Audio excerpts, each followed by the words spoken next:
მოდით ახლა ვისაუბროთ ვარჯიშის როლზე ჩვენს ცხოვრებაში. ანუ მართლა კიდე გონიათ, რომ ვარჯიში არის მზადება ზაფხულისთვის. მე არ მაინტერესებს როგორ ფორმაში ვიქნები ზაფხულში, როგორი ბიკინი მეცნობა. არ მაინტერესებს, მე მაინტერესებს ჩემი ჯანსაღი ცხოვრება, ჩემი ჯანსაღი ფსიქიკა, ფიზიკა და ემოციური მდგომარეობა მთელი ცხოვრების განმავლობაში. არც ისე მარტივია სიახლეების შემოტანა ჩვენს ცხოვრებაში, ვიცი. და ეს ჩვევები უნდა ჩამოვიყალიბოთ ეტაპობრივად. თუ თქვენ ამ ნაბიჯის გადადგმაში დაგეხმარებათ ის, რომ მე ვემზადები ზაფხულისთვის და ეს იქნება სამთვიანი პროგრამა, ოკეი, იყო სამთვიანი პროგრამა, მაგრამ რეალურად ეს იქნება პასუხისმგებლობისა.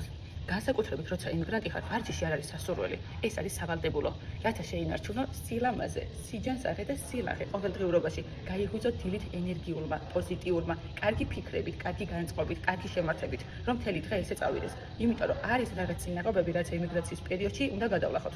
ეხა არ ჩავშლით, თქვენ კარგად იცით, რასაც გულისხმობ. ბევრი გარემო ფაქტორი ახდენს გავლენას ჩვენს განწყობაზე, თუ როგორ ხასიათზე ვიქნებით. ჩვენ შევგვწევს იმის ძალა, რომ ყოველი დღე დავიწყოთ, რაც შეიძლება, დადებითი ენერგიებით, პოზიტიურად და შემართებით. ამაში კი ვარჯიში ძალიან დაგეხმარებათ. ვარჯიშზე არ გულისხმობ, რომ გინდა თუ არა დარბაზში წადით და შევსავით კრივით დაკავდეთ. ეს კარგი იქნებოდა, მაგრამ ეს როგორ დით ყოველი დილის 15-20 წუთიანი ვარჯიშები, რომელიც თქვენს ორგანიზმში სისხლის მიმოქცევას ააჩქარებს, გამოიწვევს თქვენში ენდორფინების გამოყოფას, იქნებით უფრო კარგ ხასიათზე, პოზიტიურები, ენერგიულები და გექნებათ შემართება, ძალა და იმის სურვილი, რომ მთელი დღე ნაყოფიერად გაატაროთ. უფრო მეტად იგრძნოთ საკუთარი თავი და შესაძლებლობები, რადგან თქვენ შეგიძლიათ იმაზე მეტი, ვიდრე ახლა აკეთებთ.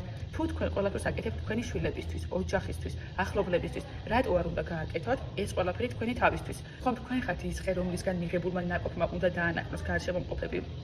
ხომ ესეა? ამიტომ პირველ რიგში ეს ხე უნდა მოუწყათ, რომ რაც შეიძლება ბევრ ხანს და კარგად იყვავილოს და გამოისხას ნაყოფი. მე მალე შემოგთავაზებთ 15-20 წუთიან დილის ვარჯიშებს, რომელიც ძალიან კარგ ხასიათზე დაგაყენებთ, დილის мотиваციას მოგცემთ, ენერგიით და პოზიტივით აკავსებთ და თქვენი დღე იქნება უფრო ნაყოფიერი, ენერგიული და ჯანსაღი.